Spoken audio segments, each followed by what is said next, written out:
you for joining this call tonight. It's 8:30 p.m., but we'd like to stall for about 5 minutes so we can give a chance to others who are trying to join. Thank you.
Good evening, everyone, once again. For those that just joined, we're supposed to start now, but we're trying to stall for some minutes so others can join us. So we'll be starting by 8:35 p.m. Thank you.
Good evening, everyone. Mm, This edition of our career series.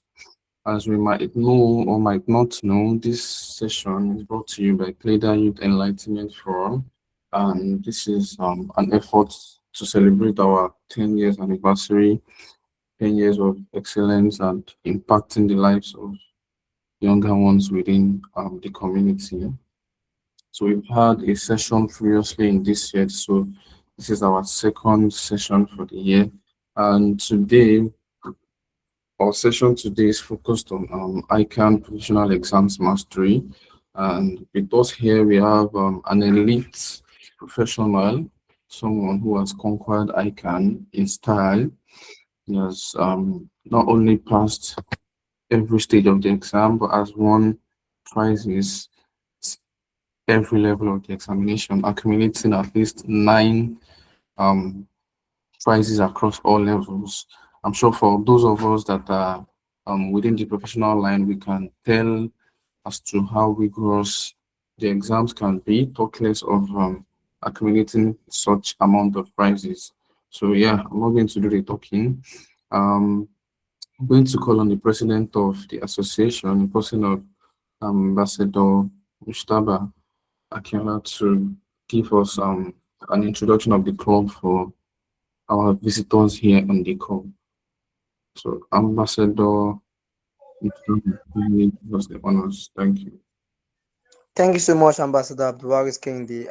Good day, everyone. As introduced, my name is Ambassador Mushtaba Akinla. I'm the president of the Pleyda Youth Enlightenment Forum.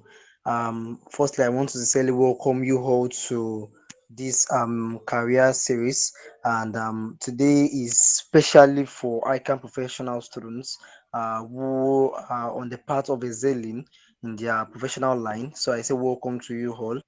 This is one of those things that we do at Pleyda. So for Pleyda, Pleyda is an abbreviation for the Purposeful Leadership for Empowerment and Youth Development Association. This is like a club that was initiated in 2016 with the interest of assisting youth in realizing, developing their hidden potentials, and also building them to becoming understanding future leaders. So what we do at Pleyda is to basically instill in youth the principle of morality needed in the acceptable society, and also we mentor youths on how to attain greater heights in the future. We promote a society free from immorality. We assist youths in realizing their hidden potential. We started this out of what happened, out of situations around our society whereby we see youth and students who have great potentials, but they don't have the right mentorship needed to excel. So with this, we'll be doing that. We started with secondary school students who are now masters graduates and the like. So for all of us here today, this is one of those ways we used to reach out to the society by dishing out stores that are salient to youth all over the world. So to our scholar for today, I want to say appreciate you for coming. I say thank you so much for honoring our invitation, and for all students and ICAN members here, I say congratulations to you, as I'm very much sure you're going to learn from this session. So let's be ready to learn, unlearn, and relate. Sit back, relax, and enjoy. Thank you so much for joining our call. Thank you very much, Mr. President, for that wonderful introduction. So yeah, that's it. Pleyda, the Purposeful Leadership for Empowerment and Youth Development Association, initiated in 2016. We have the interest of youths in mind.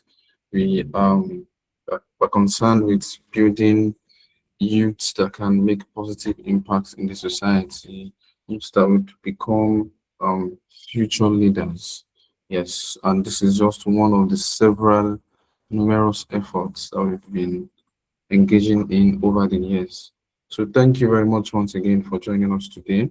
Without much further ado, I would like to introduce our speaker for today in person of Mr. Sulaiman Odedina. So I'm going to read his bio. Kindly follow me. So Sulaiman Odedina is a final year accounting student at the University of Lagos and a 2025 NHEF scholar. For most undergraduate students here on the call, I'm sure we're familiar with what NHEF is. And we can tell as to how selective, highly selective it is as a program. I'll come back to that. He's an associate accounting technician and a qualified chartered accountant with 9 national prize awards. Right? He works as a financial analyst at a business advisory firm and serves as an academic tutor where he helps students learn and grow. He currently holds leadership positions as chairman of Access 6.0, chairman of the NOASA National Editorial Board, and executive member of the Association of Accounting Technicians West Africa. He is co-building a financial and investment advisory firm that supports student-led businesses and SMEs. I don't have someone raising their hand.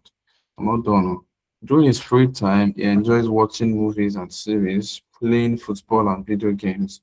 His career interests include investment banking, corporate reporting, and sustainable finance, where he aims to help organizations make responsible financial decisions. So here today we have Mr. Suleiman Odedino. As we can see, he's a final year accounting student at the prestigious University of Lagos and a 2025 NHF scholar. That's just the tip of the iceberg. I'm sure we can also see the numerous amazing things that our speaker here today is loaded with. So kindly sit back, relax, and enjoy the session. So we have him here on the call. He's been with us since the beginning. So I'm going to call on him to give us his short speech before we begin with the um, panel questions proper. Thank you. So Mr. Suleiman, are you here with us, sir? Oh, good evening, number. Please kindly confirm you can hear me. Yeah, I can hear you very clearly. Yeah, I'm here with you. Yeah, you have the floor, sir. Thank you. Yeah. Thank you so much, Mr. Blaris. Good evening, everyone. Thank you to the organizer of this session. It's actually very nice to be here. And good evening to all everyone on this call. I hope you're able to get and learn one or two things, not just to because the main point of this call of this session is actually to learn, and I believe through the panel session questions and Q&A question, uh Q&A question sessions, you'll be able to get what you are here for. But before we go into that, it will also be nice to acknowledge the fact that uh being here today, I understand the fact that it can be overwhelming before, from the stage of thinking about should I start this journey as an undergrad for people that are still undergraduate here, or should I wait till I get my BSc, to the process of saying, oh, should I take a stop at this point? Should I continue? Oh, I have this reference. Is stressful, right? Uh, yes, I might not have encountered the ref, but I understand the journey of facing a lot of ref when it comes to ICAN journey. And it is actually very, very challenging and can be confusing sometimes when you are putting a lot of effort and you feel like, oh, you are not getting the right results. But let's just say tonight, maybe with one or two things we'll be discussing, it will help a lot of us on this call. And I will also want to acknowledge the fact that we might have people here that are starting from the foundation level. I mean, people with their BSc or HND, and then they proceed to skills and professional. While at the same time, you have people like myself that have started or are planning to start from 8 years level. So I believe that actually the main thing when it comes to, like I said, I will give more details when we get to the panels, questions and Q&A session. But what I'm going to say is the difference. I mean, from my 8 years one to professional stage, I had to re-strategize. I mean, my 8 years level was different from my professional stages. So what I learned was that you actually have to understand the stage you are writing and the subject, different techniques that you feel like, oh, will work for you. But to be very honest, what worked for me might not work for everyone. but at least you might be able to learn one or two things. Well, because there are some of us here that they need to read Park like 3 times, 4 times before they understand it. Why some of us like myself there are some of the you know your once you understand your strength and your weaknesses. Someone like myself, I know I don't really need to waste a lot of times on calculation. Once I am able to get a grasp of it once, I just need to practice and move on to another topics. So I try to leverage on that and make use of my little time I have on that courses that I feel like are my weaknesses. So one thing I understand when it comes to uh ICAN exam is that you are writing not just one paper, you're writing like 4 papers. And sometimes people do ask me that am I actually directly chasing a prize? And the answer is no, because once you are trying to put all your eggs in one basket, I mean you are trying to focus on just one paper, and you're writing off papers, it's going to affect you. So you just prepare as if you actually just want to collect price in everything, or you just want to. The main aim is your 50, right? I mean, for professional stage, or what is it called?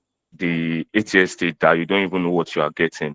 I have a particular friend of mine, and he told me one day, Sulaiman, I know I've never been a prize winner, but one of the things that have actually pushed me to pass on my papers is actually chasing a prize. I mean, it is not, you don't have to be hard on yourself that you are not getting a prize, but sometimes you don't really necessarily fight for 50, because we have situation whereby people when you do ICANN, you see some funny score and you'll be like, it is not possible. When you are achieving 50, 60, and you see someone scoring, 7, 12, 3 in a professional exam, you'll be so surprised.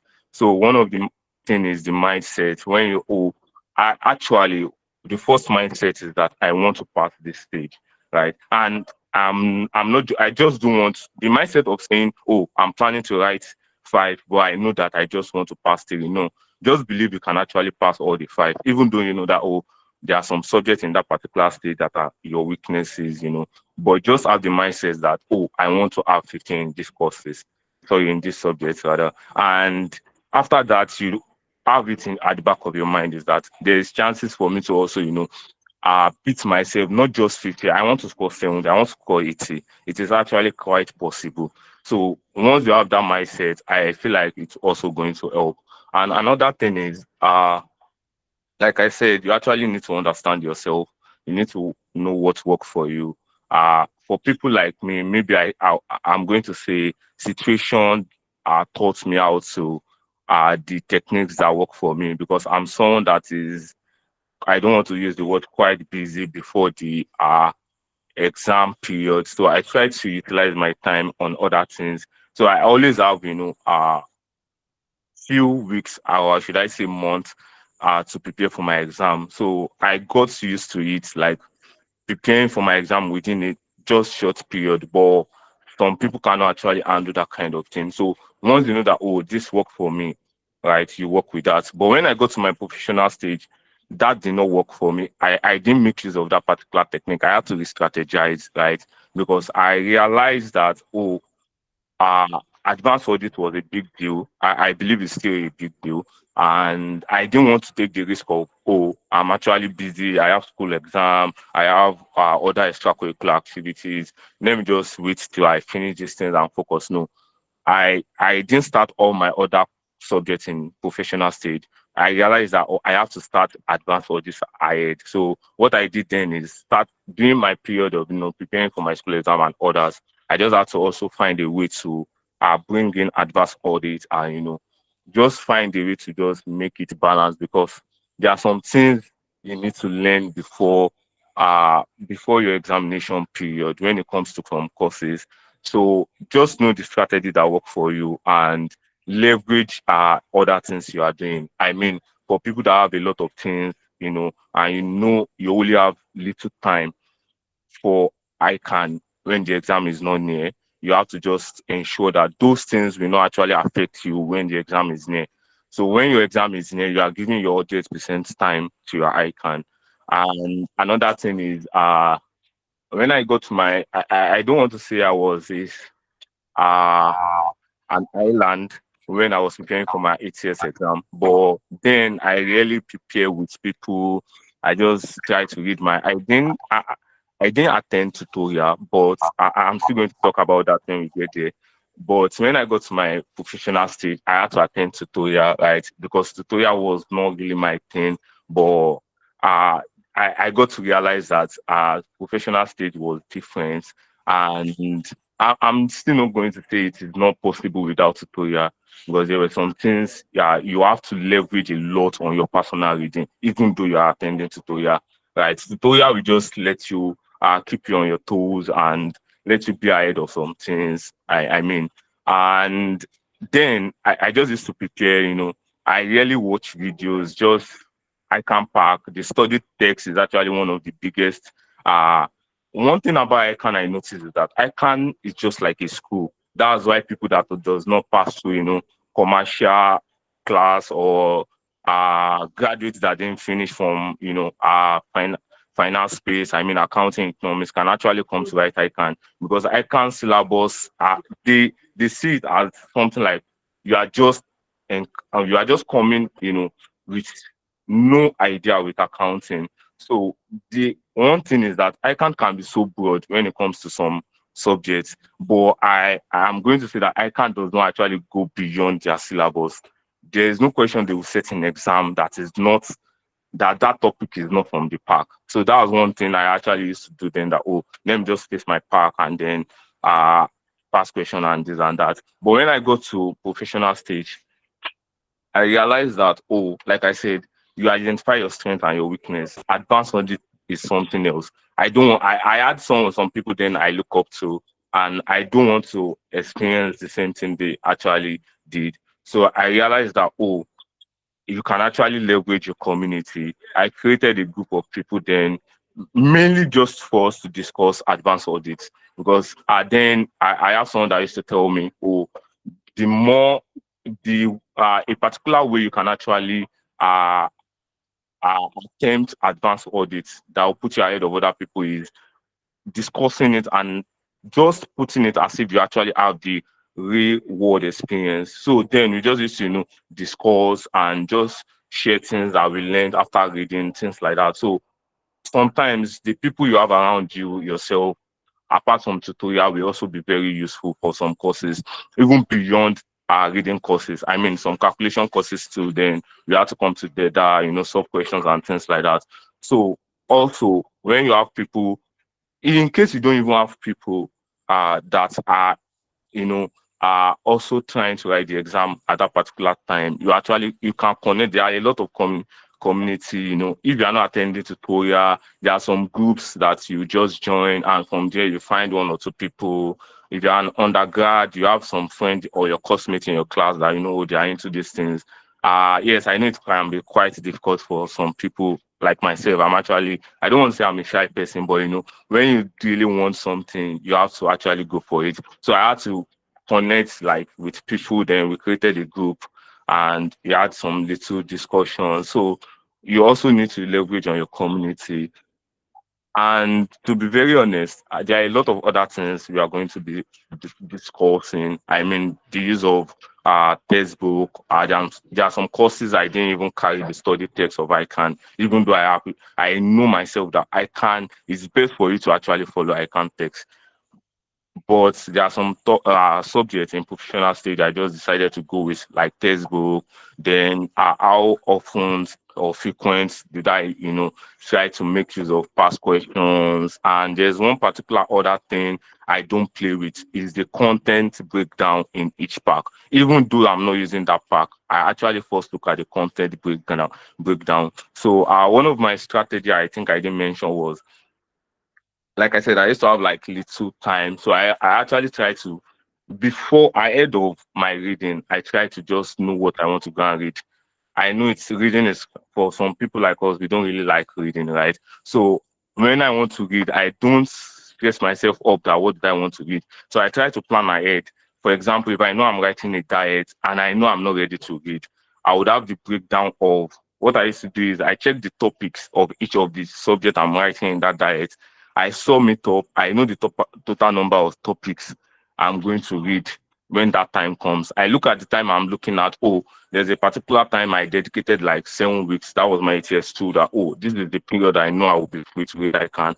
And I splitted these topics between the weeks that, okay, I want to use 5 weeks to cover, I think it was around 62 topics then. And the remaining 2 weeks, I want to focus more on my calculation. I was not able to finish up all those topics then, but I did so great that I was able to cover up the most important part of it and still, treat a lot of diet past questions. So what you do sometimes is just plan ahead, check the content of this top subject.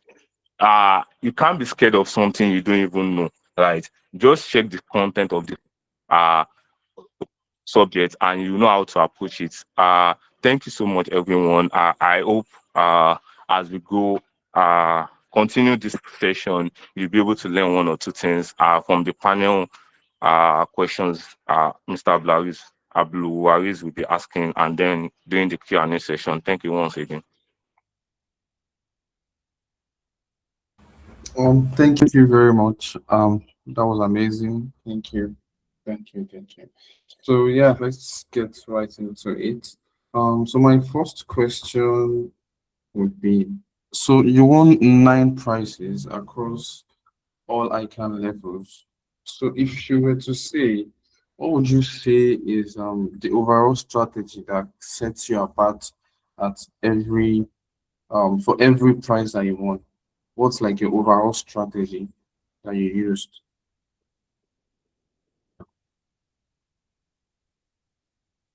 Did All you right. get that? Yeah, I get that. On that price stuff, like yes, I'm going to say hard work and consistency and discipline really matters, but I can't also remove the God factor when it comes to my ICANN journey. There's another thing to read, there's another thing to go to exam and write something. And if I'm saying that even with all these prices, after each of this exam, I say I'm not going to say I doubt myself, but then you still question if you are even still going to get to this average that you deserve to move to the next stage. So one thing I will say is when it comes to how am I able to what strategy work for me, right? I'm going to say uh, after to be very honest, like I said, one of the things that I feel like we work is having the mindset, right? My tiers one prize was not planned, right? Because I didn't even know anything about there was a prize in ICANN then.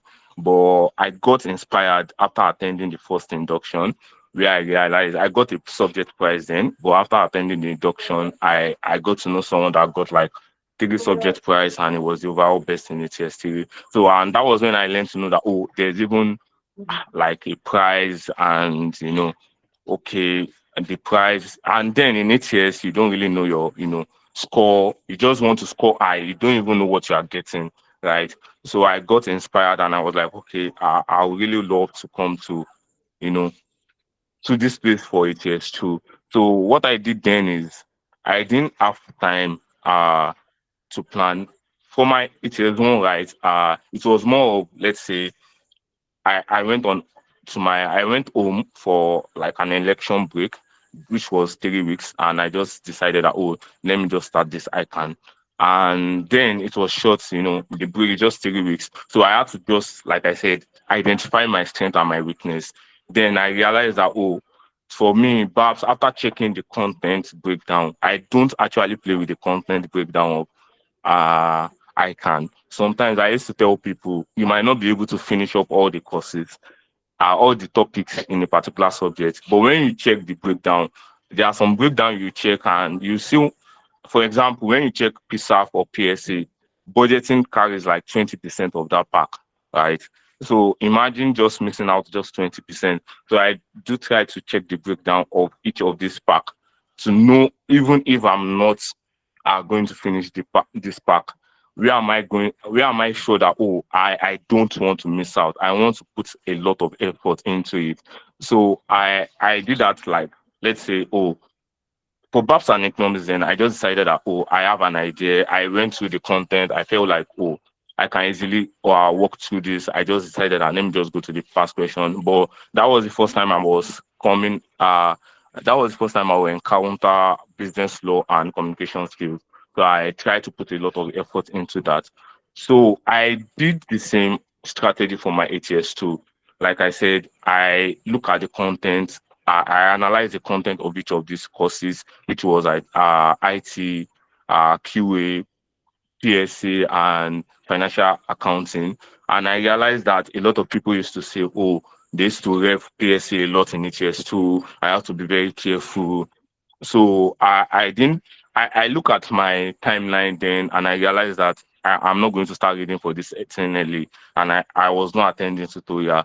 So I look at the content page of each of the courses, right? And I summed the topics up. It was around 60. And in my head, I was like, this PSA is one of the things that will actually stress me off. QA2 was on another level, right? Because yes, I'm kind of someone that prefer calculation to notes, but that was the first time I will be coming across calculations. I mean, things like operation research, linear programming, and the rest.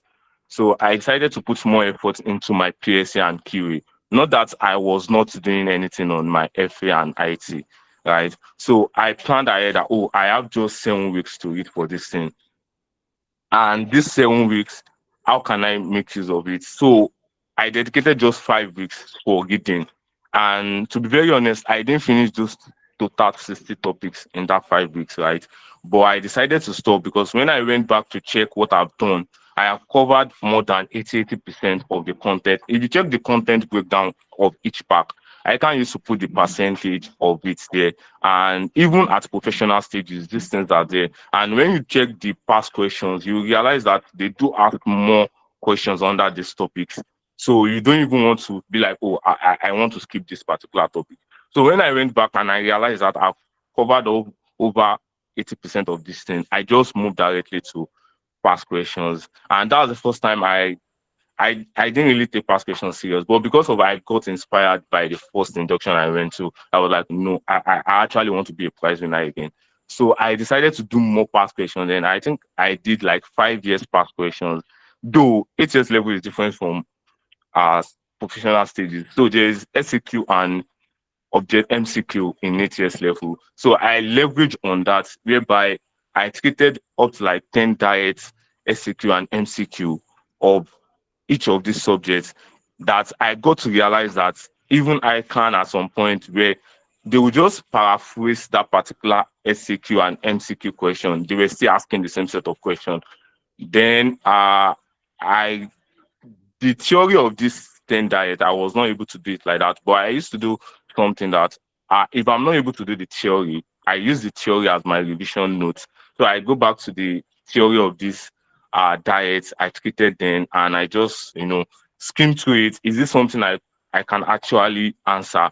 And one thing is, if you look at the past question, I can't give you like directly. The answer is always directly as it is in the pack, right? So you don't need to be hard on yourself. Just look at the questions. If you are someone that love writing, you can write it down. But me, I just used to say to myself, "Oh, this is the question ICAN is asking. What is the main thing? If you are the examiner, what are the keywords you want to see when this person is explaining this thing? So if I'm able to remember those keywords, I know that thing. The rest is just for you. I don't think I can really want them to give you according to what is inside their pack. But there are some key things, for example, if you want to define a particular thing, you cannot do without them. There might be, similar words, but then you have to still state the same thing. So, when you just make use of those things, draft out your plan, have the mindset that, yes, the first thing, like I said, is actually very sad when you're by, uh, I used to tell people that you don't necessarily need to you know, focus on one paper that I want to get the prize in it, right? The main prize of ICANN is actually what they call the first, second, third, right? The merit list, right? And it's based on average. Even if you want to get a prize, just do well in your papers, and you're going to definitely get a prize. So because if you focus on one paper and you miss out on anyone, it's going to be so painful. So have the mindset that, oh, I want to pass all these things. Then you can have the second mindset that, oh, I want to get a prize. And Yes. after that, you draft your plan, and drafting your plan will actually help you ahead of time. I feel with this, you'll be able that those are the strategies that work for me. Thank you very much. So yeah, moving on. Sorry, could you please check your WhatsApp? I sent you a text message. All right. Yeah, so while you do that, I'll move on to the next question. So the second question is, what mindset should students develop before starting ICAN professional exams? Okay, so this basically is to answer, you know, as a professional colleague, I can also relate to the stereotype like around ICAN professional exams. The fact that before you start, you get a lot of people telling you, oh, people fail that exam a lot, don't dabble into it and all of that. Do you understand? So that mindset sometimes is what some students take into the exams, and eventually it affects them one way or the other. So that's basically what this question is trying to address. Like, what mindset would you advise students to develop before even starting the journey? Yeah, thank you. All right. Thank you so much, Mr. Abdul Haris, for that question. So, I think I've answered this question partially right. Uh, it is actually it is very easy to know that there is already a stereotype that people feel like, oh, it is difficult to it is difficult to pass as ICANN exam, especially in the professional stages. So, I'm just going to say that the same way you have it that, oh, you really want to pass, right? You have the mindset that, oh, if you put the discipline and you have a great like strategy, you are going to pass. You also need to have it at the back of your mind that you can easily fail, right? Because when you hear story of people, scholars that have failed one course or the other before, you know that it is easy for anyone to actually fail any course in ICANN. So as you are preparing you know that, oh, I can easily pass this thing by preparing, putting in the hard work, then ensuring that I have a great strategy, right? You identify your weakness, you know your uh strengths, and you try to build up on your strengths. At the same time, have it at the back of your mind that I can easily fail this course, right? So that one will also help you. You won't be that relaxed, and you try to, ensure that on average on all the subjects, you are actually going to perform well. Yeah, thank you very much. So next question. So next question says, throughout your ICANN journey, what would you say was your biggest challenge that you faced? And would you share with us how did you overcome the challenge? Yeah. All right. If I'm to pick a out of this, to be very honest, the journey is not easy, But for me, my biggest challenge would be combining it with my other activities. I mean, my school exams, school activities, and then uh other extracurricular activities like work, right? And it was so stressful because I did all my papers consecutively, right? There was a particular period when you have, there was a particular period I wanted to back out because it was just like 2 weeks after my exam and I had not prepared. So, and that's one of the reasons why I said it's also good to have a strategy ahead of time, even though you are not reading yet. So then it was just 2 weeks to my exam, and I was like, oh, should I not do it? Should I do it? I had friends, I have friends that actually decided not to take the diet then. But at the same time, I still have people, that was like, oh, Sulaiman, you can do this. Oh, Sulaiman, you can take the risk. Though I reason with them, but at the same time, you can't just when people give you, advice, you also need to uh try to look at it yourself if it is possible. So due to the fact that I already have a strategy in place, so that 2 weeks, it was not as if I'm just thinking of how I want to go about those subjects. I know what to do, I know where to go. So it was very fast for me to navigate myself. So what I try to do is, due to the fact that I know that I have other uh, responsibility that is clash with my ICANN exam, I used to ensure that before, for for example, during my ATS stages, then like 6 weeks, 7 weeks, then before then, I will ensure that I've actually covered up all those things to a point that they won't actually stress me or clash with my reading during the little time I want to give to ICAN. And your community of friends also helped. Then, like I said, it was someone that actually said it. Then, oh, Lemon, we can do it, and then we decided to put in the work within those few weeks, and it worked out uh, with God's help. Yeah. Uh, Thank you very much. So I think it's obvious from there that the planning strategy you put in place and the kind of community that you have would go a long way. So yeah, moving on. If any one of our audience has a question, you can begin to drop them in the comments so we can probably take a pause to invite some of those questions as well. Thank you.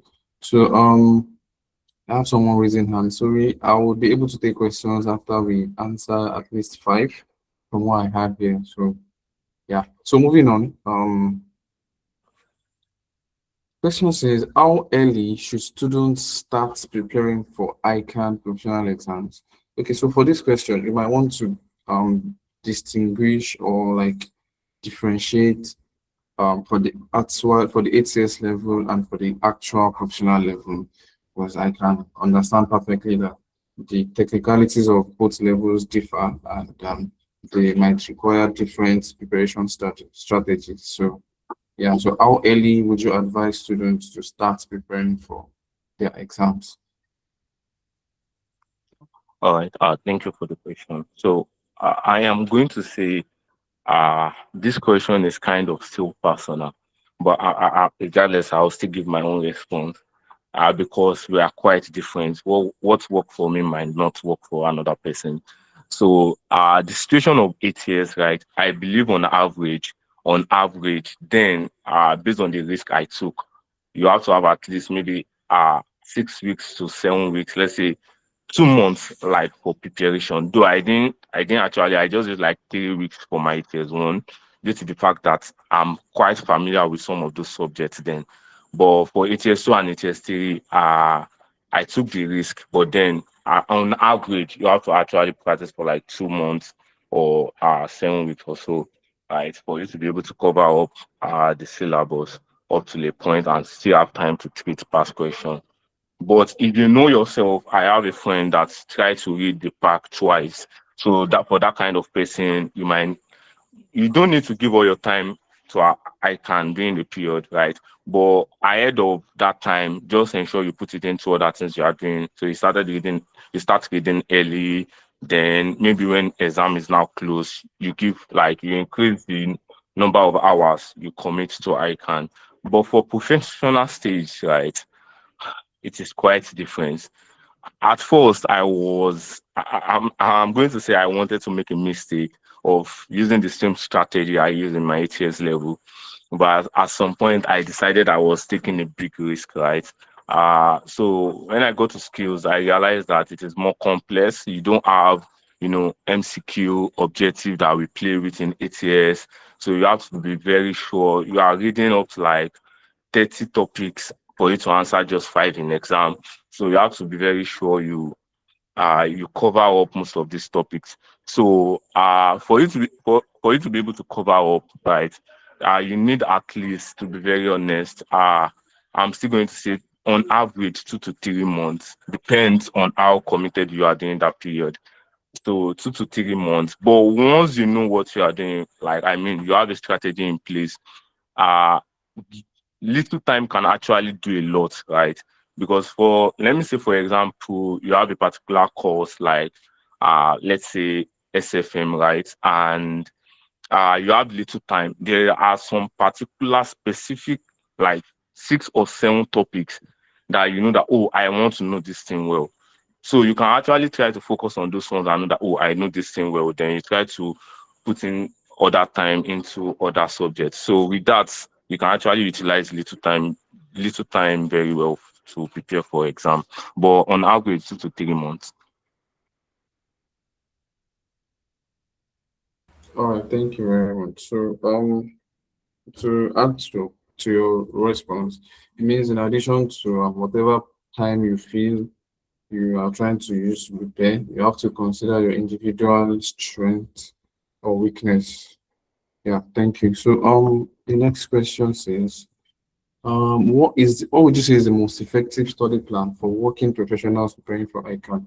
So this is, we have we have a diverse set of people that are writing the ICANN exams. We have people that are combining it with school.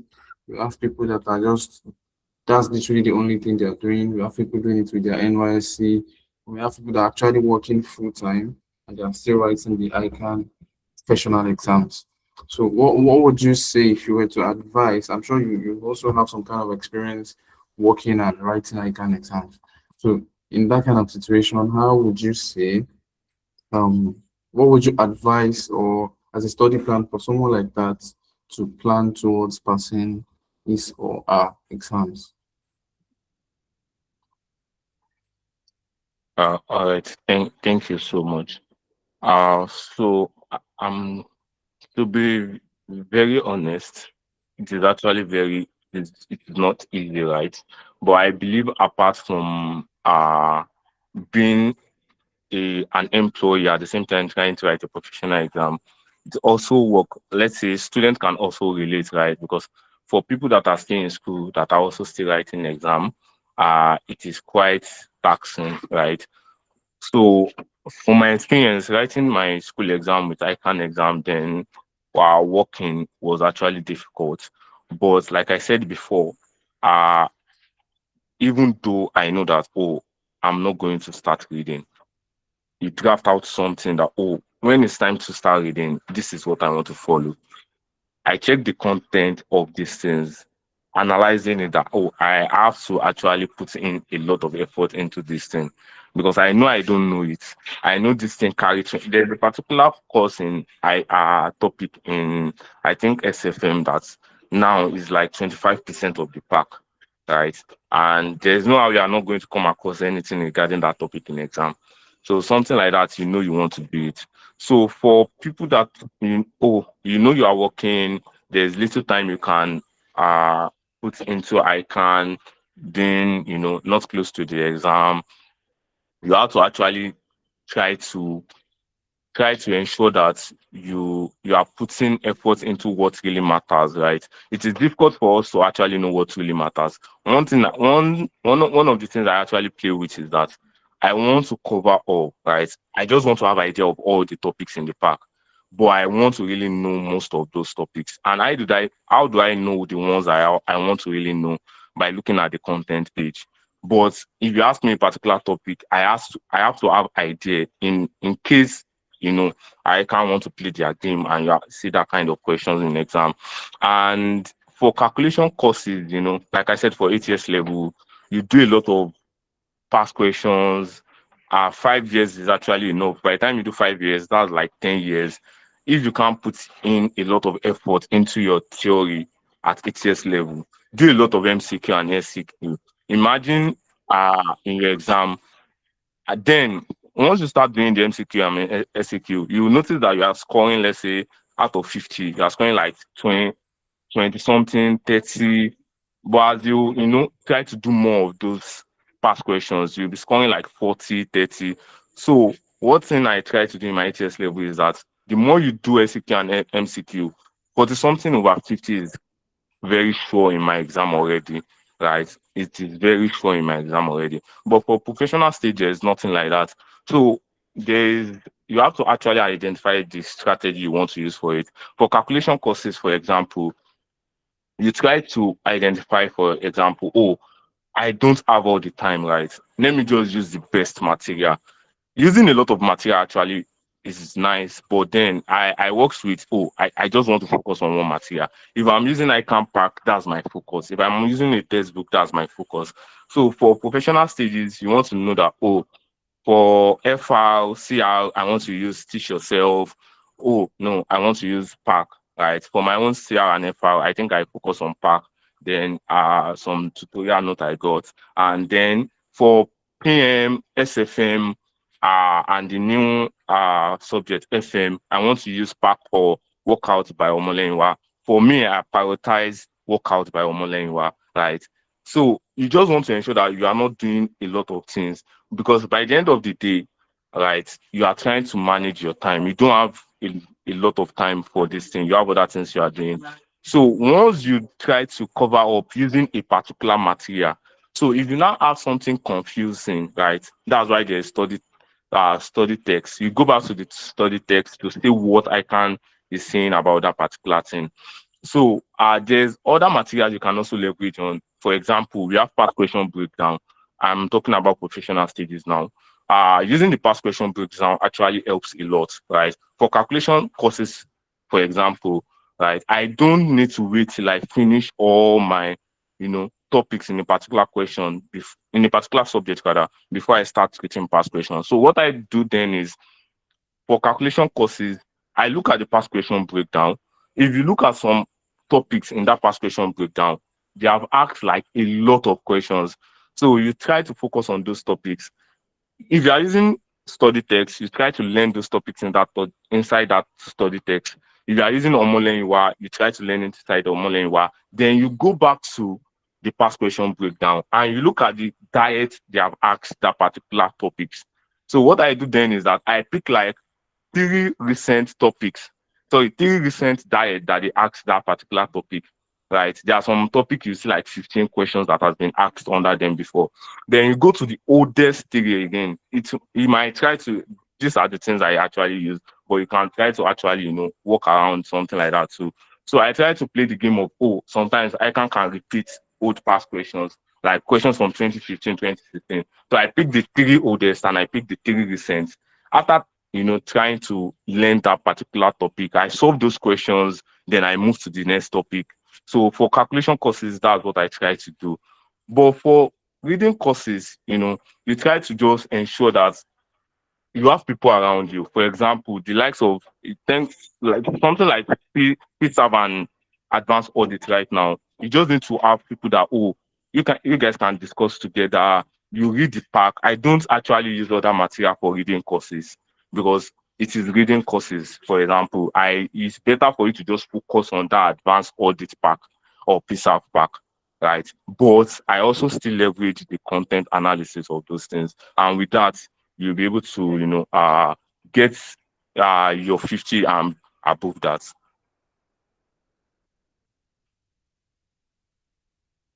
So I think thank you very much. I have someone raising a hand.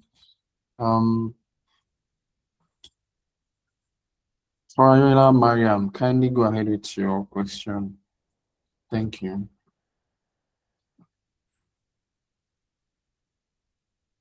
Okay, so please, you have the chance to actually vocalize your question now. That's why I'm taking a pause. So please, kindly do that.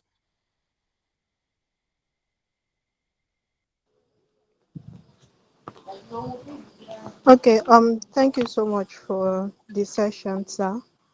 My question is, what are the opportunities existing for people with ICAN professional qualification, starting from like the AAT qualification? So when we get our AAT qualifications, what are the opportunities we can actually venture into?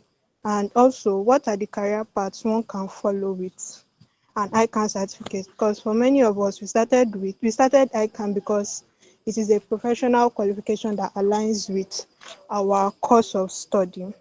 But along the line, we realized that there are many different paths one can follow. So can you just give a brief insight on the different paths one can follow and how one can actually choose a career path to follow?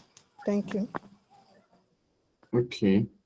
So I think the question has about 2 or 3 components, if I'm correct. So the first part is basically for people that are starting ICANN through the AAT pathway. After getting the AAT qualification, what opportunities can they venture into?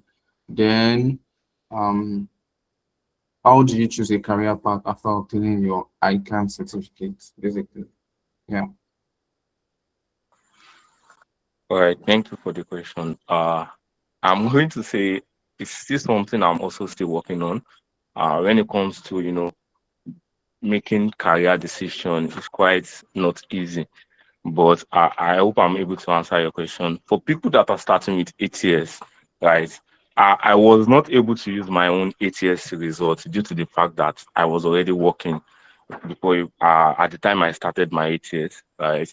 I was already doing like a particular accounting intern role then. So what I'm going to say is there are a lot of opportunities. I mean, for people that are doing ATS, I believe most of them are still students, because most times once you have your ND, right, if you have your HND, you are going to start from foundation, but if you have ND, you are going to start from ATS 3, if I'm not wrong.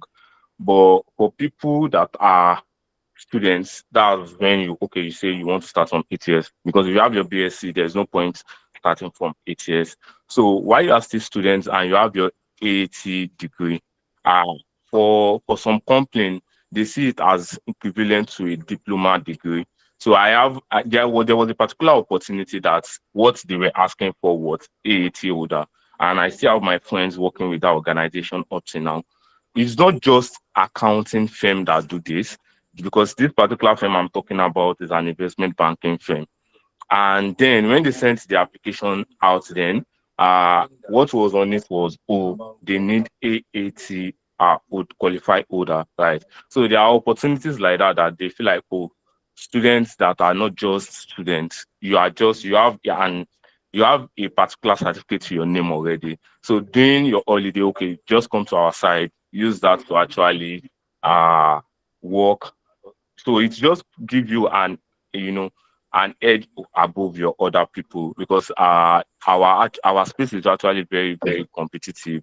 So that's what I'm going to say regarding having AAT. There are a lot of opportunities that can actually come. But when it comes to selecting a career path, like I said, it's something I'm still working on.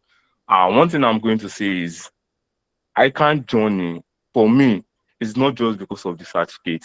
If you pass through, there's a particular thing I used to tell people now that I don't think there's a particular professional exam. I know there are, like, I mean, bigger professional exam that can be so scary.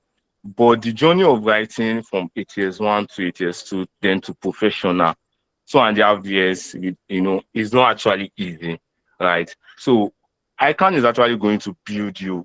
I don't want to say for the worst, right? So when you want to take any other professional qualification, whether you decide to venture into investment banking, or you want to do security trading, so you decide to take CIS, right?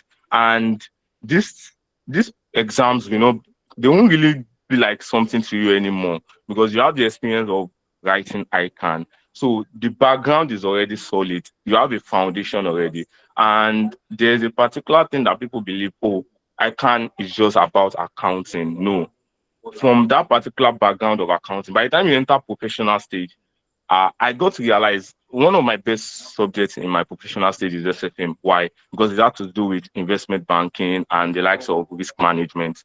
So then you will know that I don't really need to even really do something accounting from this ICANN. That's one thing. So by the time, I'm going to say, when you start taking, as you proceed to another stage, you really know what you want to do. And there are a lot of, even when it comes to accounting space itself, there are a lot of rules. It's not just there's audit, there's taxation, and there's beyond that, there's consulting, right? All these subjects you are going to do, when you start taking them, you realize you want to know more. And then, like I said, it's just a good foundation for you when it comes to selecting a career path. You might even know, you might just, uh, decided to go into something like venture capital, or you want to do private equity or investment banking. But trust me, your accounting knowledge is not a waste. By the time you start doing these things, you see that they really matters. And another thing is, by the time you want to do professional qualification in this space, I mean, for example, if I decide to write CIS today, I have an exception because I'm AAC qualified. So those are the benefits you can actually get. I hope I was able to answer your question. Yeah, thank you very much. So I'm just going to add a little to that. So okay, so with the first question saying opportunities, like, I believe you've done justice to that. So just to add to the second part of the question, right? picking a career path. So personally, because I've also qualified, I think, since 2023 now. And I can tell you the reality, as Mr. Sulaiman has said, is that you do not get to find your path while you are still on it. Most likely, you probably be at the end, or you've even finished before you can finally say, oh, this is what I want to venture into. But there are a lot of career paths that you can venture into. That's something you have to do some kind of personal research to find out. There's investment banking, there's audit, there's consulting, there's tax, there's stockbroking, there's securities trading, private equity. Like there's a whole lot, right? But for someone that's still at the ATS level, you don't even have enough knowledge to even decide yet. So it's until you get to skills level, professional level, that you now know, oh, you know what audit entails, you know what tax entails, you know what investment banking is, and all of that. Then you can align them with your passion and interest. Then with your research, you can now say, oh, maybe I want to try this out, right? So feel that's how you Yeah, want. just to add one more thing. Thank you, Mr. Abdul. Uh, Okay. Even at this stage, I mean, like he said, he has been qualified like 2 years ago, right? There's this person that used to tell me, even though I know what I want to do now, and I was having a discussion with him one day, he told me that you know what you want to do, but this is just still early in our career life. You don't specialize because you want to do this thing. At first, just try everything. You don't know the one that you actually enjoy at the end of the day. So I'm not saying you should not have what you want to do. You have your passion, you have what interest you are something you have interest in. Definitely you are going to focus on that. But that does not mean that you should not try out other opportunities. Yeah, please. Yeah, thank you very much. So that's it about that. So we have a second question here in the comments. I would like the person to also vocalize their question. So Miss Baraka Mustafa, I'd like you to articulate your question to the speaker. Thank you. Is she with us? Okay, I doubt that. I'll read the question. So the question says, I'm a foreign level DLI accounting student in Unilife. As a student with limited structure and accountability, what level do you think is best to register for ICAN? And what exact study system would you suggest I adopt in order to stay consistent and pass ICAN exams? Okay, so I feel you've discussed a lot of study systems and all of that. But talking about being a 400 level DLI accounting student with limited structure and accountability. Okay, so I think the part I would have loved her to explain is the limited structure and accountability, but I'm assuming it has to do with the fact that she's a GLI student. But nevertheless, I'm going to push the question to you. So, a 400 level DLI accounting student, what level do you think is best to register? I'm sorry, but the question looks like a straightforward thing. You are in 400 level, and I don't know, for a DLI student, that's probably your final, or you have just one more year.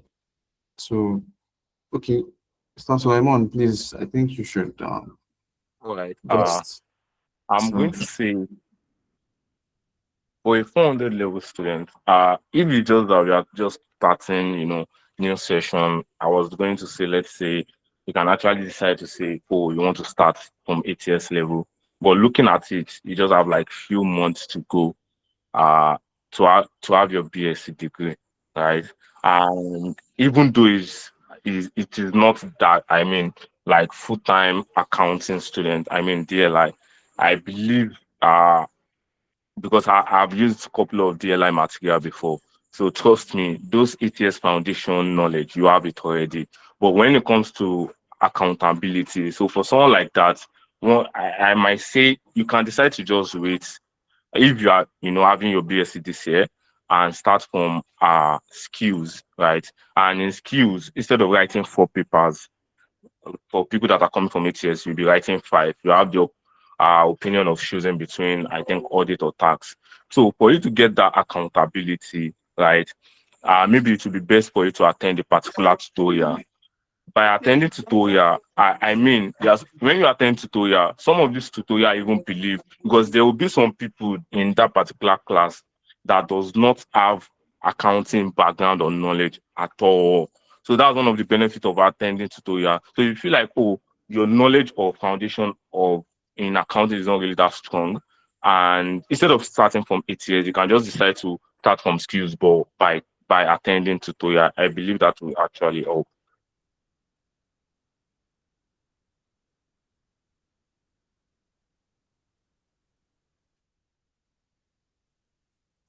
Okay, thank you very much. So, I believe we've answered a few questions that we have for now. So I think the only thing we have in the comment section is the person says, can you list the material you mentioned? I think we'll do that later. We'll do that later. I have something like that in my list of questions as well. So the next question I have here says, okay, sorry, let me share my screen.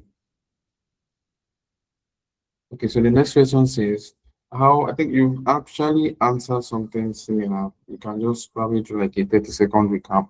It says, how do you recommend students to approach large ICAN study materials, especially the professional level? You'll be having a study material for a single course that is about 700 pages and all of that for like 4 courses or 5 that you're writing.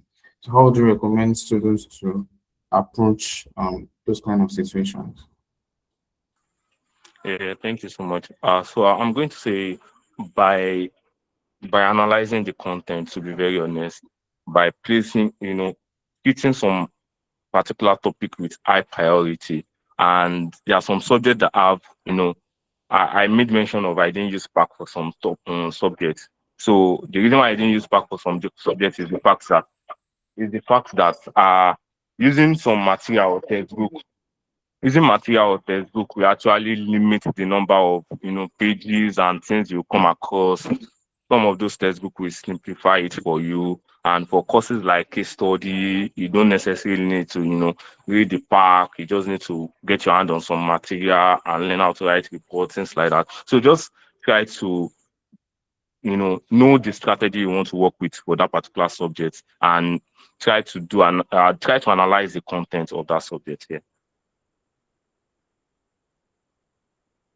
All right, thank you very, very much. So, the next question.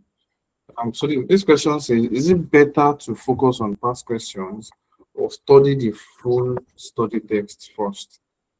Some people would prefer to familiarize themselves with past questions and probably read less of the study text. So, which one would you say is better? If focusing on the past questions or reading the full study text? All right. I'm going to say this particular question is kind of subjective. Uh, so for someone like me, though I'm not going to say you should, like I said, for my ATS level, I actually used to give a particular time for me to finish up to a point before I decide to go to past question because I am someone that hates tension. And once I open past question and I don't have any idea, the feeling of oh you are not ready, there's no time, we start coming, and I just need to avoid that kind of thing. So what I try to do is then for my ATS level, I give a particular time that I want to dedicate this to read. Then the remaining weeks I want to do past questions. So anywhere I stop at that particular time, I will just move to past question. Right. I have to time myself, right? But when I go to professional stage, like I said, from some calculation courses, as I'm doing those topics, I'm going to the past question breakdown, selecting some questions and solving the past question directly. So that way you are already creating past question. For some calculation courses, I don't think I've ever gone to a particular diet and say I want to do number 1 to 7. No, because I believe by doing selecting questions under each topic, I'm already treating all the past questions already. So that's why I try to pick from the oldest and then select from also the recent ones. Yeah.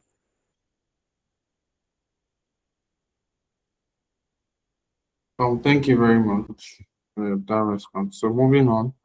Okay. So this question says, okay, how important are past questions in passing ICAN professional exam? So this is just to say, okay, can I totally do without past questions?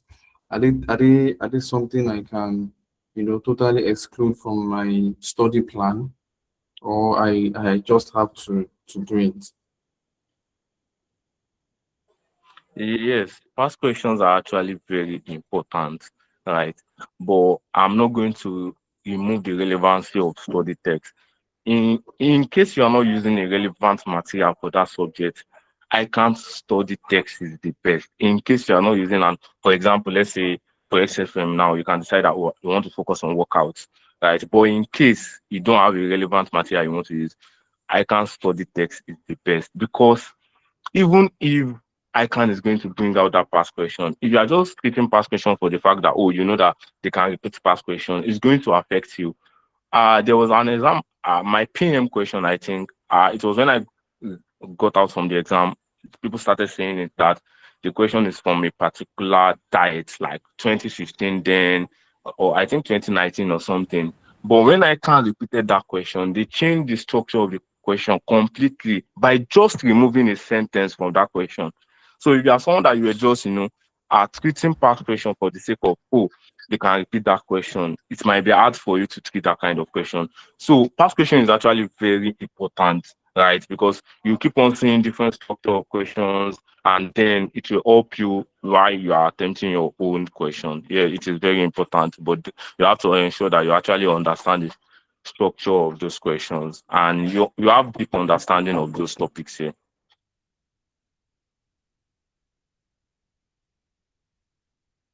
Okay, thank you very much. So the next question says, what exam techniques helped you score prize winning marks?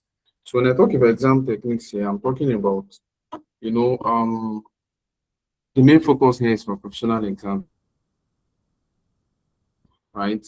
Where you have to answer about 4 theory questions in under 3 hours. Even though 3 hours sounds like a lot of time, that's when you realize that 3 hours is actually not a lot of time. So how do you manage your time to, answer those questions perfectly to the point of winning prizes? Aside time management, like other general exam techniques, what other general exam techniques do you utilize to score those kind of marks? Thank you. All right, thank you for the question. So I'm going to say, uh, it is when it comes to time management, it is not easy. Like I said, I made a mistake in my first paper when I got to skills. I mean, that was my first professional stage.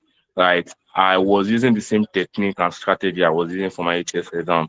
In that particular exam, it was my FRO paper. Within 3 hours. To be very honest, I just in my FRO exam, I answered just 3 questions because why? One thing about me is that I usually try to treat questions in a way that, oh, I'm sure if I'm doing it, I'm doing it right. Right. So I used try to balance things up, and then I didn't realize I was wasting time. So it actually helps sometimes too because you know you are doing the right thing. So I did 3 questions and still I think I scored 60 something, right? Though I'm not saying you should risk that kind of thing because I was so scared. So when it comes to our techniques that help when you want to score prize, I believe, for example, now I didn't get any subject prize in my professional stages. I got a merit prize, I mean overall, and it was because of the fact that I didn't really put a lot of effort into oh, this is the particular prize I want to get. Right. I just tried to do my best in all papers. And when they did your aggregate, you are part of the top 3 or something.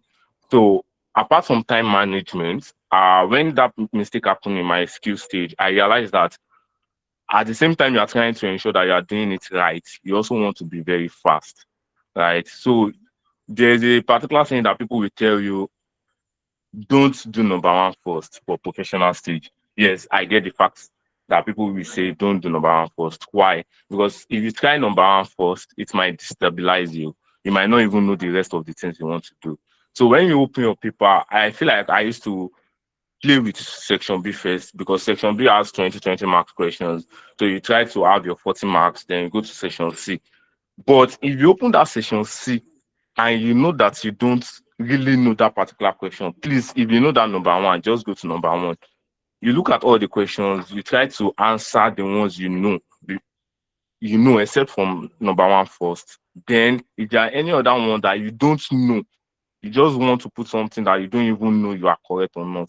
And you know that number one, you are just afraid of reading the content and wasting time. I would say you should go and try the number one first. Right. So that way you know that you are doing the right thing. Then if time permits you, you can go back to the rest. But most times it's best to just go try to do number one last, right?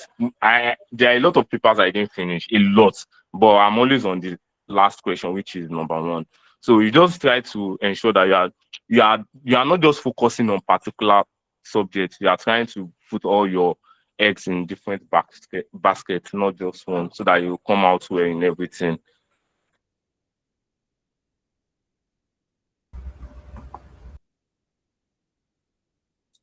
Thank you very much. So yeah, I think that's about it. And also, so sorry uh Okay. for courses. I mean, uh what I just explained now, right, actually works for calculation, right? But for things like case study, your approach has to be different. They will teach you how to write case study reports.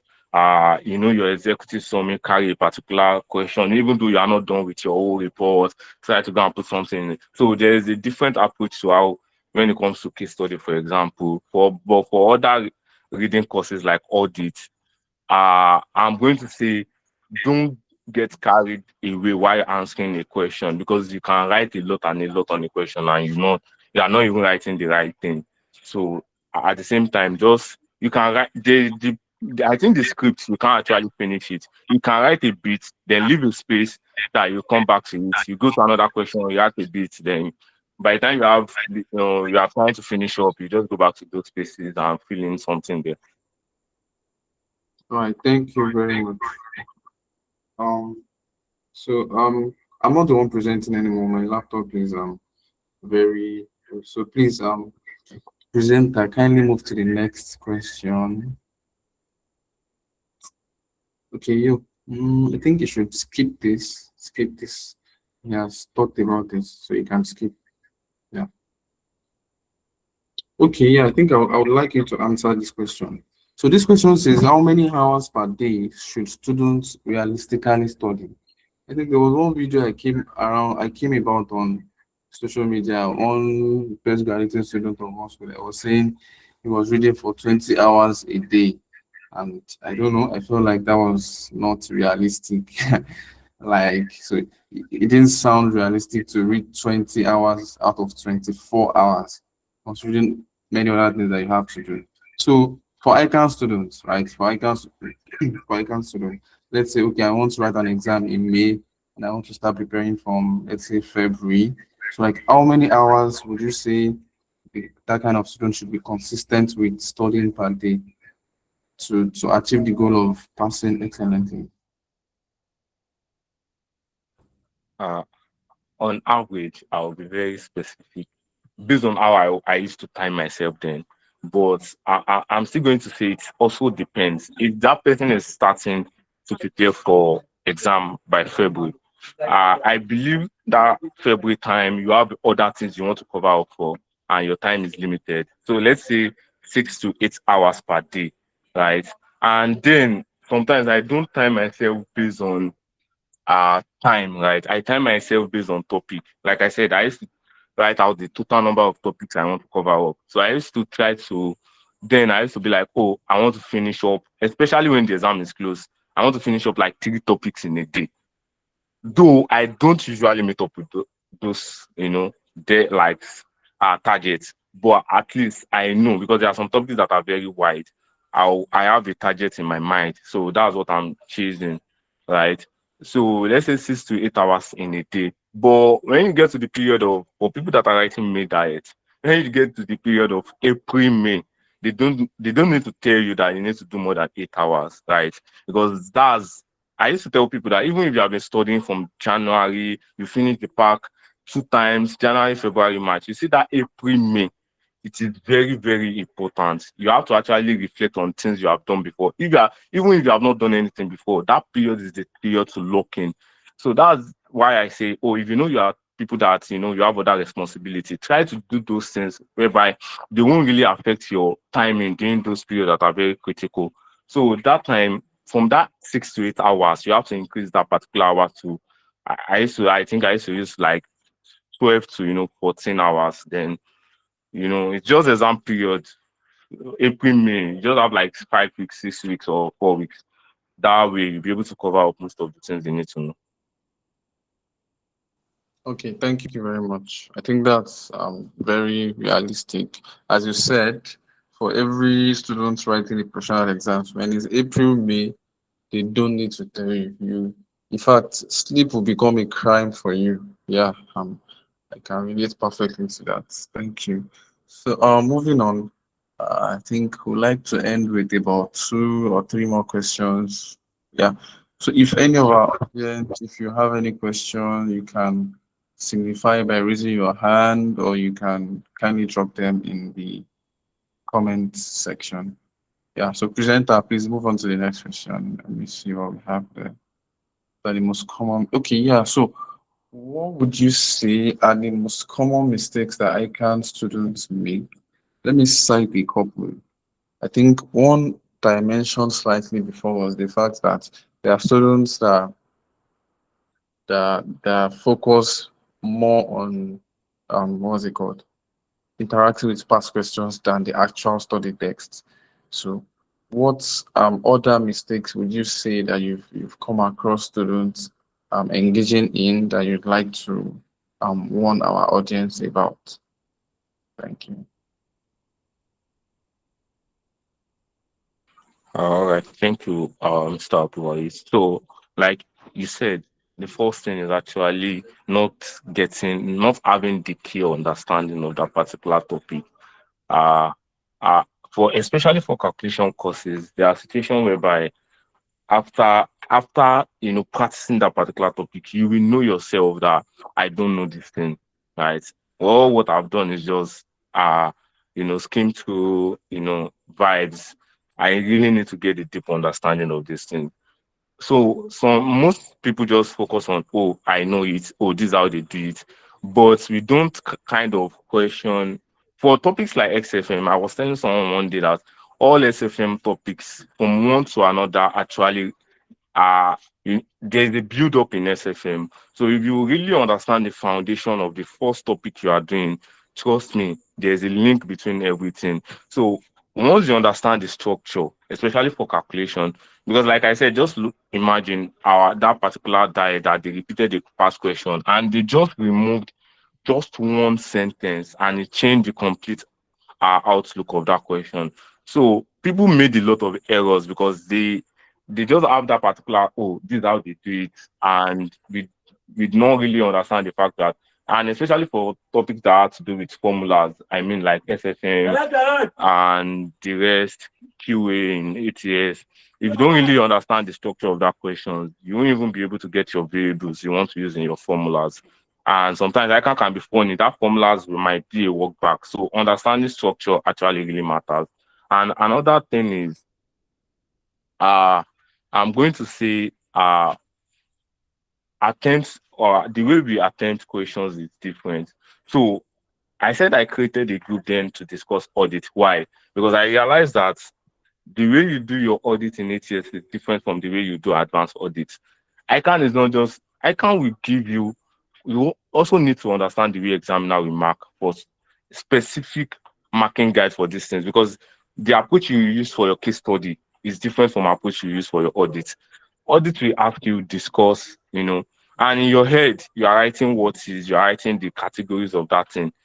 So by the time you have studied past question, you see that when they ask you to discuss that thing, in that particular question, ICANN will not tell you the the ISA that is connected to that thing. But if you check their solution, they are talking about the ISA.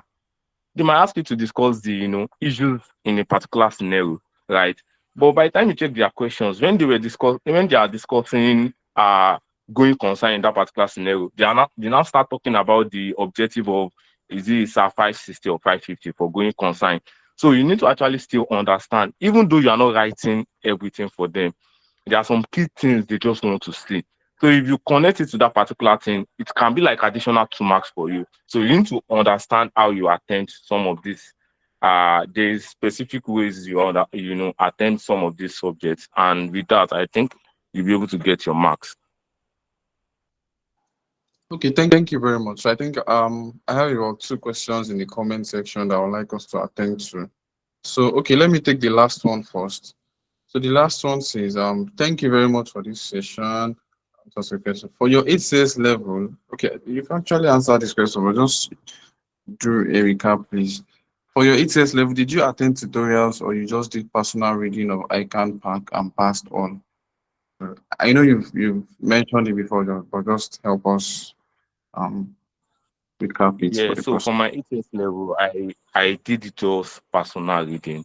Like I did just personal reading, just pack. I didn't even watch video. I had a lot of people that sent videos to me, but then I was short of time, so I also always try to cover up the pack. And once I cover up the pack, there's no time. When you try to use a lot of materials, it kind of gets confusing sometimes. So once I use the pack and I understand the concept, it's better to just go to past question directly. And please don't underestimate personal reading. I didn't want to attend tutorial for my skill stage, but I was scared, the risk of doing it alone. So I attended, tutorial. But at some point, I realized that I was already going back on my own principle. I was already being relaxed. Oh, tutorial will do everything for me. Like that personal reading really matters. Tutorial will actually help you, but your personal reading, you need to take it very serious. Thank you so much. Okay, yeah, thank you very much. So we're rounding up the session. So this question says, what and who motivated you to start your ICANN journey? Hmm. All right. If I'm to remember, I'm going to say was one of my friends. Though I got to know about ICANN immediately after my uh secondary school. That you can start your ATS, things like that. But I didn't really take it very serious until I think when I started my second year in my uni, then I was like, oh, even though you might want to venture into other space, I mean investment banking, other things, taking professional exams are very important. So I had a lot of couple of people that are already shattered then in my class, and I have one of my friends then that was doing it. So she was like, "Oh, okay, it's very good to do it. You have foundation of professional exam, and in the world that we are living right now, I believe." You see a lot of people, yes, BSc is part of your requirement or HND. You see, CFA, we additional clinical CFA, things like that. So that was when I was like, oh, starting with ICANN for a professional exam is very, very important there.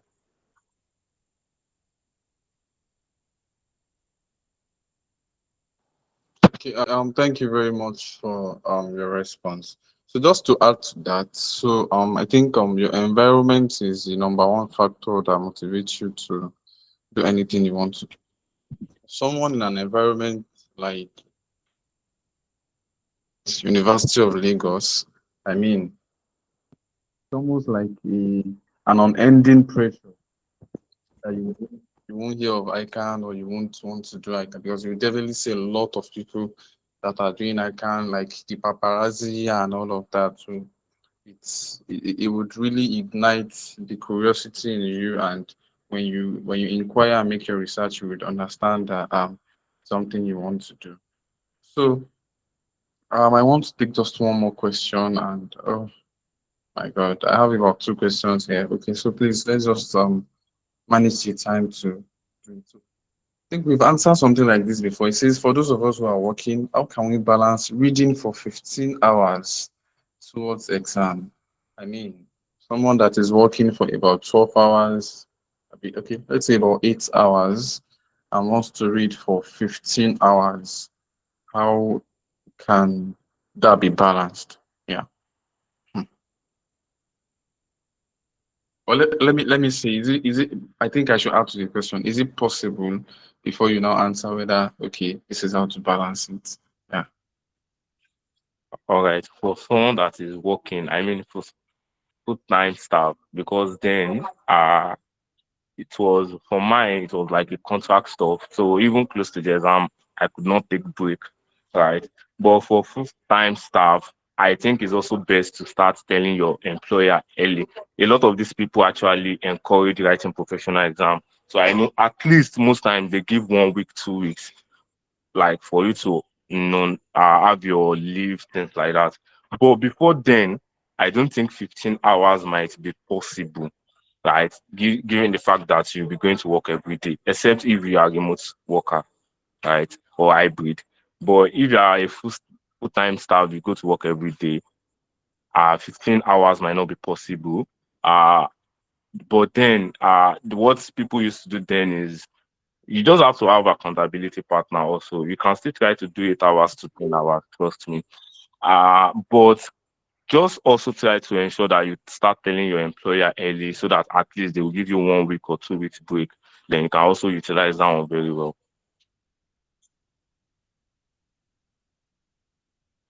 Okay, thank you very much. So, as you said, it's, I think to add, it's best to start early for someone that's working. It's best to start early and have some sort of agreement with your employer and stuff like that. So this person says, what's the name of the speaker on LinkedIn? Okay, so please, what's your name on LinkedIn, sir?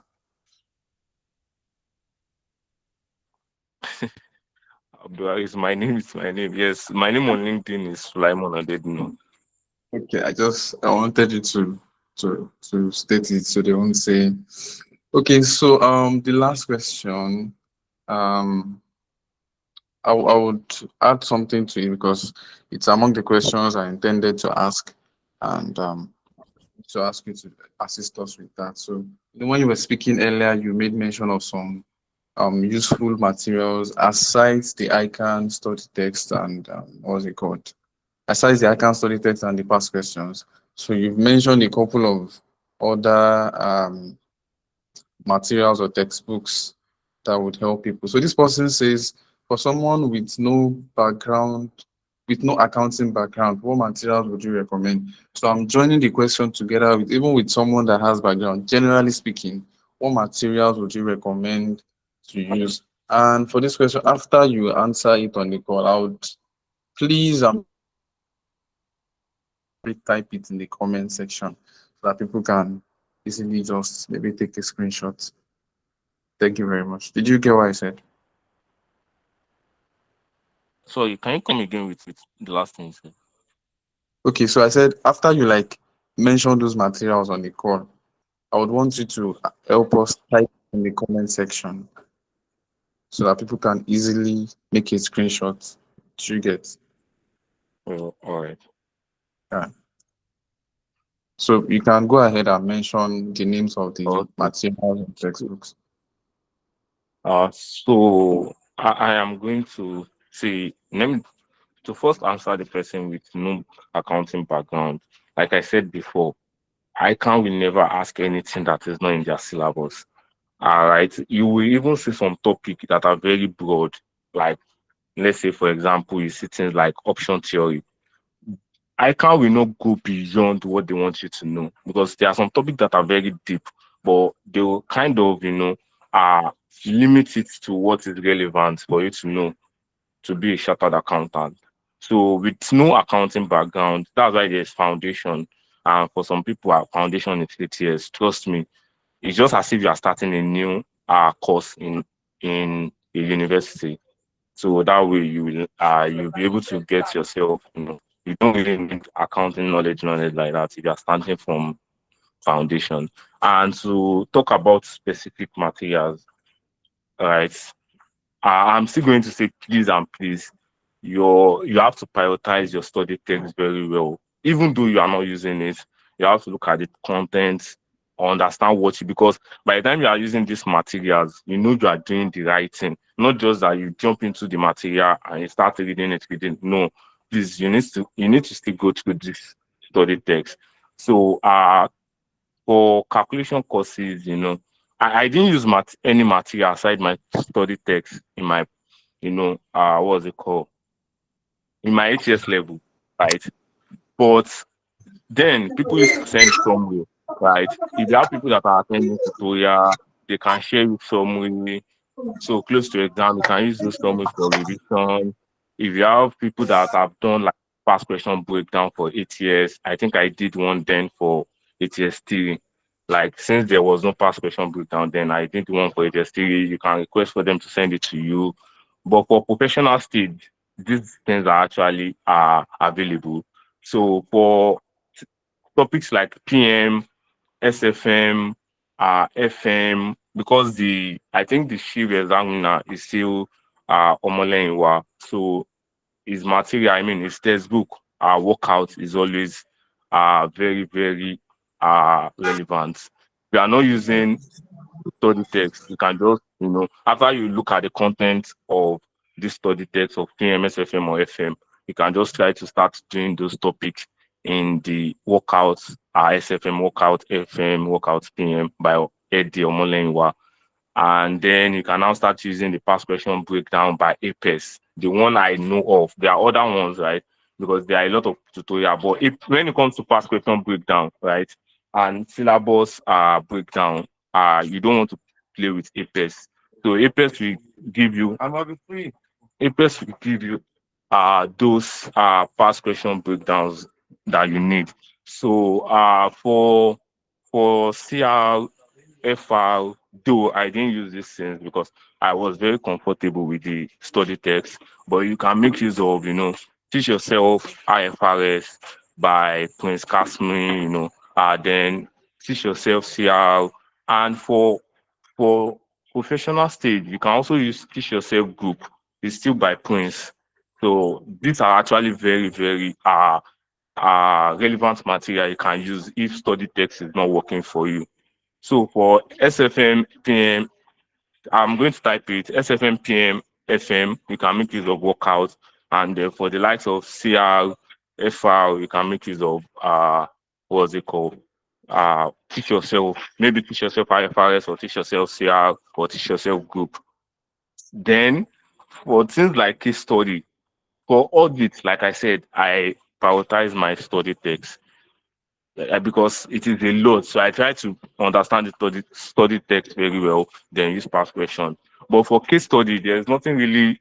You are just if you are reading if you are reading study text, you are just reading it to just see what they are saying, because you have to learn how to write a report. So for case study, you have to pay attention to your environment.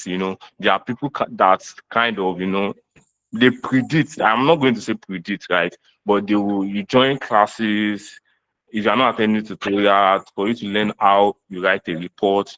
Though you can skim through the study text to know what ICAN is expecting from you, right? It's better to know how ICAN actually expect you to write your report. But that is not enough because you won't even understand case study past question, right? So it's better to also take if you don't really you are not financially buoyant to join one of these classes. That's why your community also comes in, right? You have people that will actually tell you what they are doing. So join some of these classes, you see their own prediction, or they will give you report samples, all those things. We actually work. We have the likes of Ayomi. There's this particular girl. I'm going to look for their name and I will type it in the chat box right now. Okay, I think that's about it. Thank you very much. I don't know, maybe the lady you are trying to mention is Tolu. I think her name is Tolu something on YouTube. I think she makes tutorial videos as well. Yeah. So thank you very much. We really Yes, appreciate. so sorry, Abdulwaris, before you proceed, someone is asking regarding advanced tax. There's this particular textbook, right? For for for topics like tax, even if there are some people will tell you, I mean, tutors will tell you, uh some of the solutions are not correct, right? Because they are suggested solutions, and tax can be subjective sometimes based on how you understand the tax principles. So there's a particular textbook. I didn't use it though because I was using my tutorial and some other things. It is I can't really remember the name. The cover is yellow. It's very, very big. but they actually used to also recommend that textbook. I don't know if Abdul Aziz can still remember the textbook. For tax. There's one particular big yellow textbook.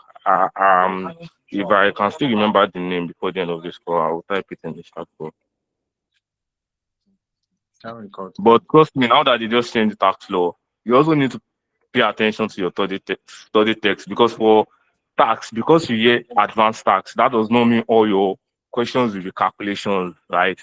So you still need to read your study text. Anything written, me, I prioritize my study text. You can even enter your exam hall and I can just ask you to take a calculation for note. Even the calculation that you are calculating, you are still writing notes, because all advanced tax question is still in form of report. So you are still going to write in notes. So please also focus on your study text for your advanced tax.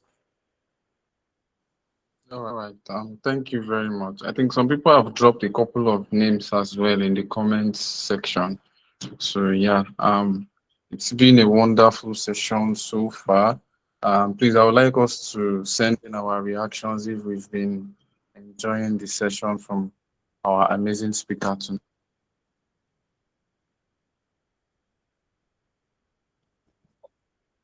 The emojis and all of that. Thank you very much. So yeah, it's been a very wonderful session tonight, I must say. And we appreciate our speaker for taking our time to dish out this much value.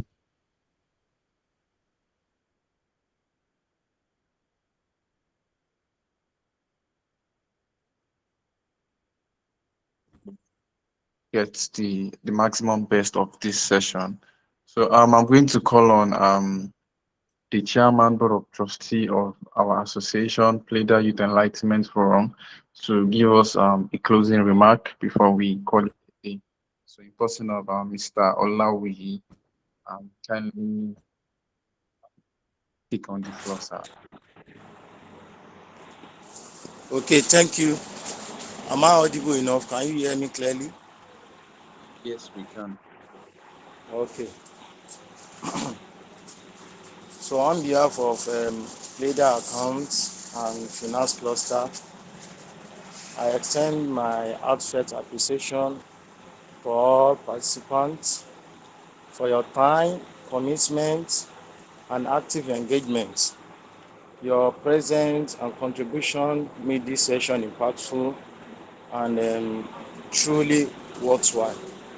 For those joining us for the first time, Pleyda is a forward-thinking professional and developmental platform dedicated to empowering young individuals through capacity building, knowledge sharing, and leadership development across various fields, such that accounting and finance, medical science, information technology, to mention but few. And our activities cut across webinar, just the one we are attending now, series of trainings, collaborative engagements, and so on. So in a nutshell, Pleyda aim at nurture excellence and foster growth among its members. I would also like to express my special thanks to our distinguished guest speaker, Mr. Odediran Suleiman, a 9-time ICAN Prize Winner, for his insightful and inspiring presentation. Your wealth of knowledge, practical experience, and willingness to share your journey have undoubtedly add immense value to us all. We trust, I trust that the lesson learned will continue to guide and motivate us in our personal and professional pursuits. Thank you once again for being part of this enriching experience. I look forward to seeing you in future engagements. And I would like to end my closing remark with the Pleyda slogan by saying, Pleyda, productivity, our watchword. Productivity, our watchword, Pleyda. Thank you. Have a wonderful day. Bye for now. Till we meet next time when we are going to be having another interesting session of our activities. So thank you. Bye. Thank you, sir. Thank you very much. So Before we leave, so we are going to, this session has been recorded, and we would share the, to be uploaded on our YouTube channel, and the link will be shared across to everyone who registered for this session. So if you know you would like to receive the link for the video, it would have been best if you registered for the session, because that's where we can get access to your email address and forward it there. So thank you very much once again for joining us tonight. As we've said earlier, this is an effort in celebrating our 10-year anniversary of impacting the lives of young ones in the community. And this is the second session for this year. We have many more in store. So thank you very much. We hope to see you in the next one. Thank you. I think we can begin to leave. Thank you. Yeah, follow us on our social media. And somebody asked a question, how can one be part of the association? So I think we can't answer that question now in the session. So you can send a DM to us on probably Instagram, and we can take it up from there. Thank you very much.